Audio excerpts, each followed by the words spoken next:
Kabut turun cepat sore itu. Langit oranye perlahan berubah kelabu. Suara jangkrik berganti dengan desir angin yang menyeret daun-daun kering. Di tengah hamparan sawah desa Watu Anyar berdiri sebuah pondok tua. Atapnya miring, dindingnya menghitam, dan jendela kayunya berderit. Setiap kali angin lewat, orang-orang desa menyebutnya Pondok Lirang, tempat yang dulu katanya menjadi lokasi latihan gamelan bagi kelompok seni desa.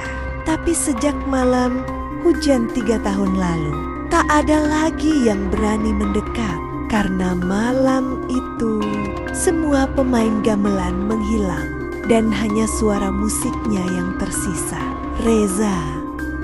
Reza, seorang penulis muda dari kota, tiba di desa itu untuk menulis buku tentang mitos Jawa yang hilang. Ia suka tempat sunyi dan pondok itu.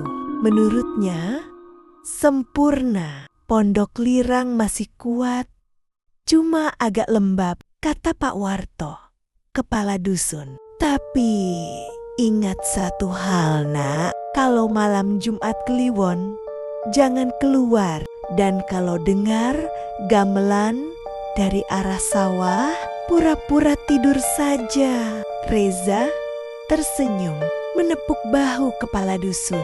Saya penulis, Pak. Suara-suara seperti itu malah bisa jadi inspirasi. Pak Warto hanya menatap lama. Semoga kamu gak menulis dengan darah sendiri, nak. Malam pertama berjalan tenang. Reza menyalakan lampu minyak, menulis di meja kayu dekat jendela. Udara lembab membuat kertasnya sedikit melengkung.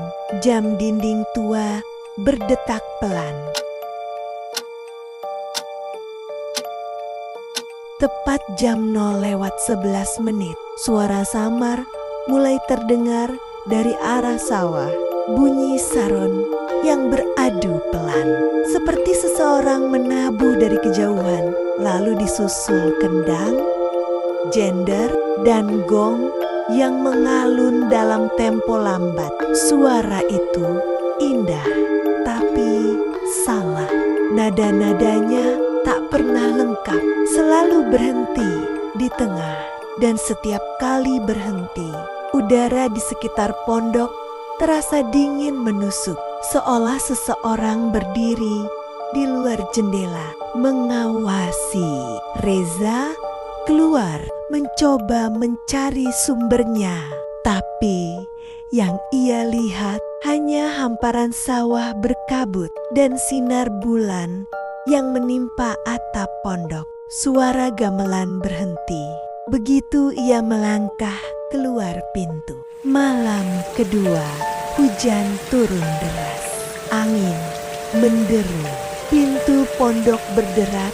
Setiap kali angin lewat, Reza terjaga karena mendengar sesuatu. Suara langkah pelan di luar rumah, diikuti ketukan halus. Siapa? Siapa? Reza berseru. Tak ada jawaban.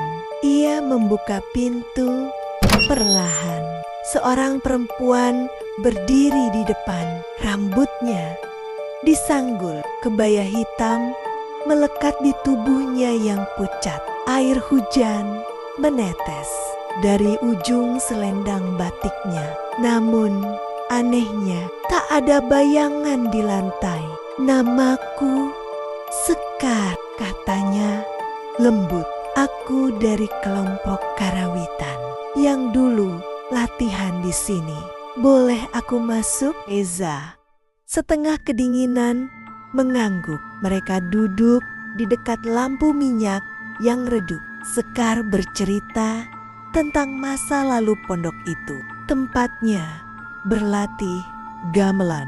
bersama belasan orang setiap malam. Sampai suatu hari mereka memainkan lagu terlarang, Ladrang Panggonan Si, lagu yang konon hanya boleh dimainkan di akhir kematian seseorang.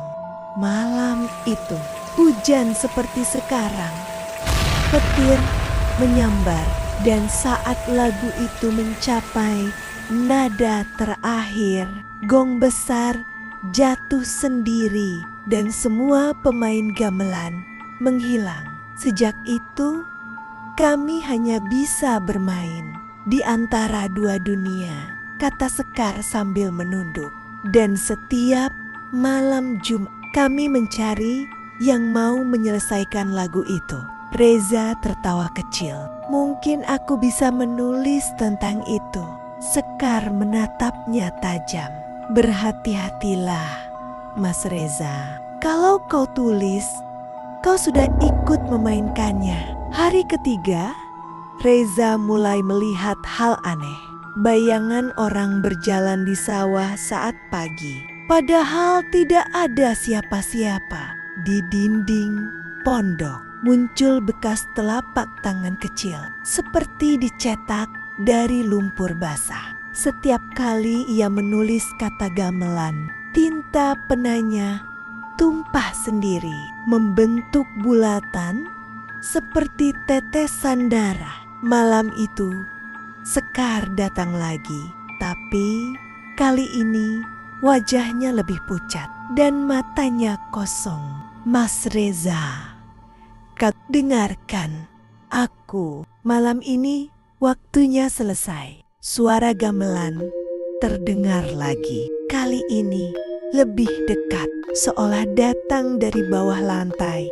Bunyi kenong, bonang, sitar, dan rebab berpadu menjadi irama yang lambat dan berat. Lampu minyak bergetar, nyala apinya menipis. Sekar duduk di tengah ruangan, menutup mata dan mulai bersenandung. Suara lirih tanpa bahasa, tapi menyayat telinga. Nada-nada semakin cepat, semakin keras. Reza menutup telinganya, tapi suaranya justru masuk lewat dada, bergetar di tulang, di nadi, di kepala. Lalu semua suara berhenti. Hening. Detik berikutnya bunyi gong besar menggema.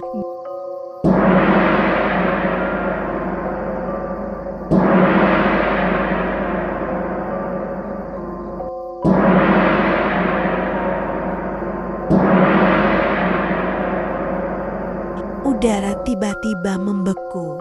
Sekar menatap Reza dengan senyum aneh. Nada terakhir sudah dipukul. Sekarang musik butuh pengganti. Darah mengalir dari hidung Reza. Ia menjerit, berusaha berlari keluar. Tapi lantai pondok terasa lembek seperti lumpur.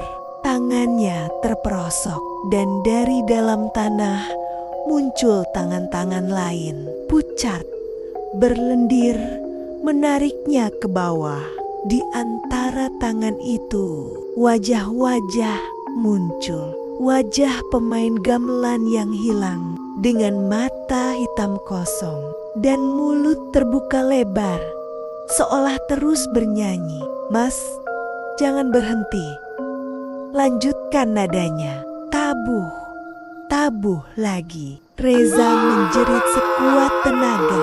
Suara gamelan kembali terdengar. Kali ini dari dalam pondok dan semuanya gelap. Pagi hari, warga menemukan pondok itu hancur sebagian. Atapnya jebol, lantainya basah oleh lumpur dan darah. Reza duduk di pojok ruangan. Matanya terbuka lebar, tubuhnya kaku seperti patung. Di hadapannya terdapat satu set gamelan lengkap yang tak pernah ada sebelumnya. Berdebu, berkarat, tapi masih hangat. dan di bilah saron paling ujung tertulis dengan goresan jari, nada terakhir telah dimainkan. Sekar sudah tenang sejak hari itu. Suara gamelan di Pondok Lirang tak pernah terdengar lagi. Tapi warga yang lewat saat fajar sering mendengar bisikan samar. Jangan tulis lagu yang belum selesai. Jangan dengar musik yang tak punya akhir. Dan kadang di antara kabut sawah, orang melihat dua sosok duduk berdampingan di beranda pondok. Seorang perempuan berkebaya hitam dan seorang pria muda yang menatap kosong ke arah sawah, seolah mendengarkan nada yang hanya bisa didengar oleh mereka yang sudah mati.